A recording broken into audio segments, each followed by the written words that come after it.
Brightest blessings, everyone. It's probably going to be a two-parter because I'm responding to a YouTube user by the name of Night Vision Phantom. You probably know him as Big Jerry. Jerry.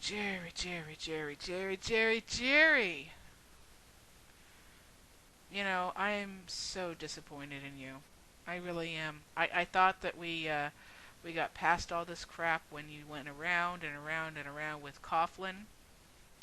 Coughlin did something really kind of cool. Instead of sitting there trying to pwn somebody, he actually had a meet and greet and, did a multiple video challenge.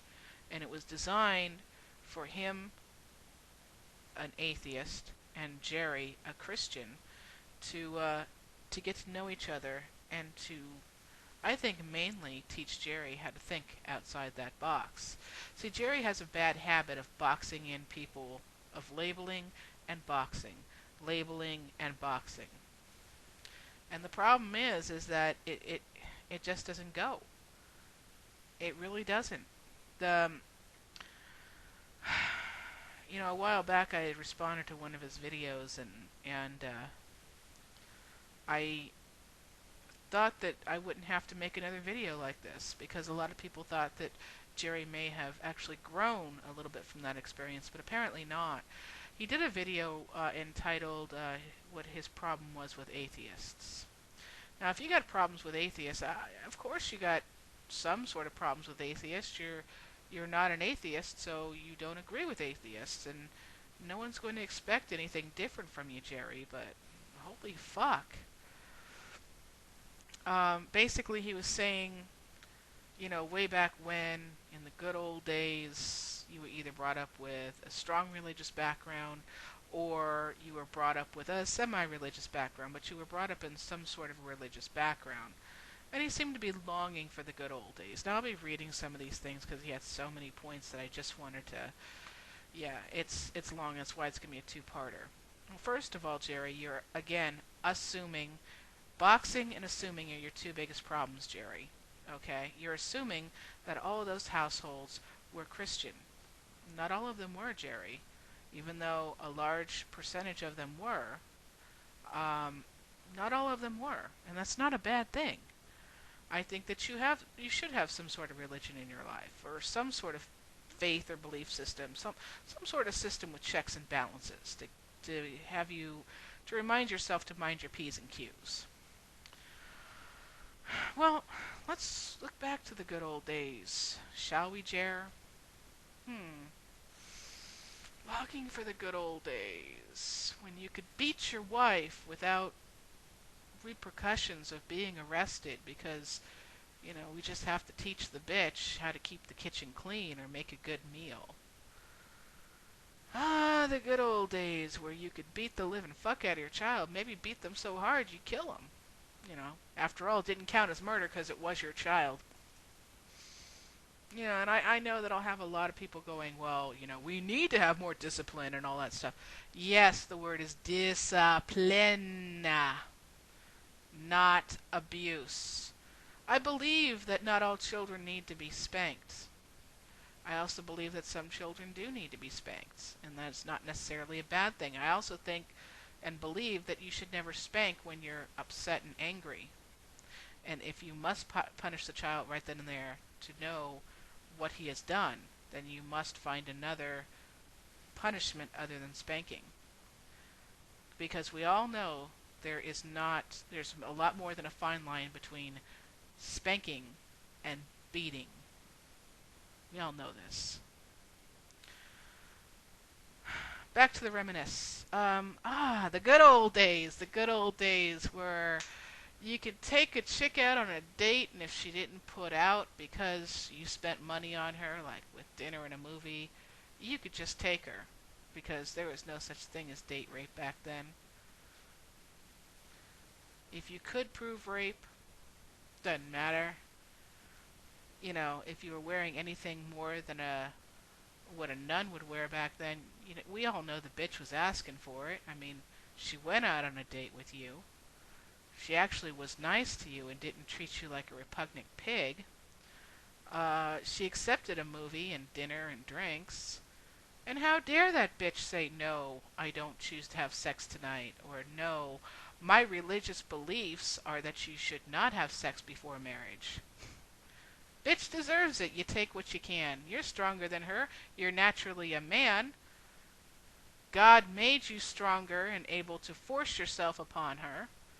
So, bitch deserved it. Yeah. And of course, there was no repercussions back in those days for stalking or anything else like that. So, of course, the crime rates were really low because, a lot of those things they couldn't report because it just wasn't illegal or extremely, almost impossible to prove. Or, yeah, I mean, of course there was low crime rates. Now,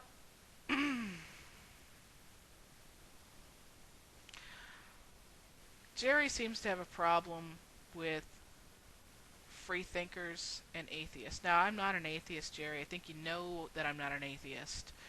I am a pagan, however. Okay? But see, here we go with the boxing again.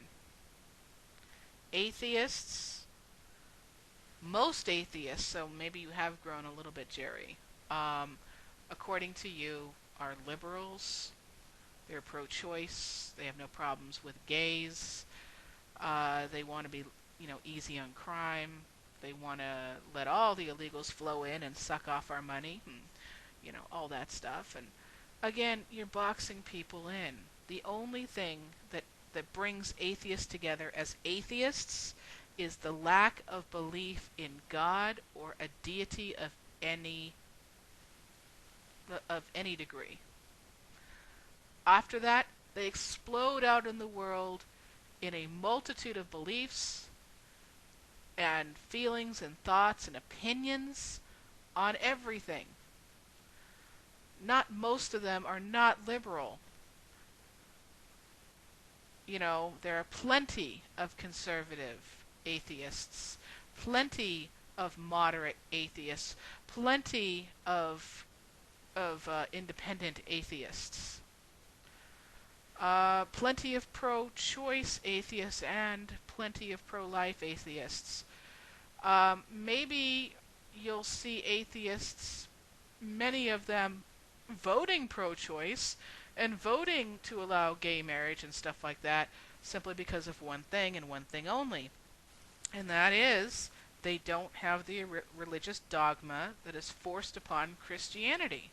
They don't have the the need to sit there and convert people into being atheists like a good Christian should, or is told they should. So basically, maybe I have two gay men living right across the street from me. Maybe I, as an atheist, don't agree with that. I think it's kind of disgusting. But if Joe Blow is blowing his bro, how does that affect me? I don't care that actually I'm the gay person in this neighborhood. Actually, there's more than a few, from what I understand. Have yet to meet them yet. But my neighbor right across the street, I'm looking at their house right now. They are a straight couple. That is all I know about them, other than that they have children. Well, for all I know, they've got all kinds of sex toys up in the bedroom that they use constantly every night. Maybe they're into some S&M. Maybe they're into swapping partners. And you know what? Even though I particularly choose not to do something like that, does not mean that I really give a shit if they choose to do something like that. As long as they're not throwing whopping swapping parties that's, disturbing the peace and fucking up the parking on my streets and trashing their house to where it brings down the value of my house, it doesn't affect me and it doesn't affect them. So what's the big fucking deal?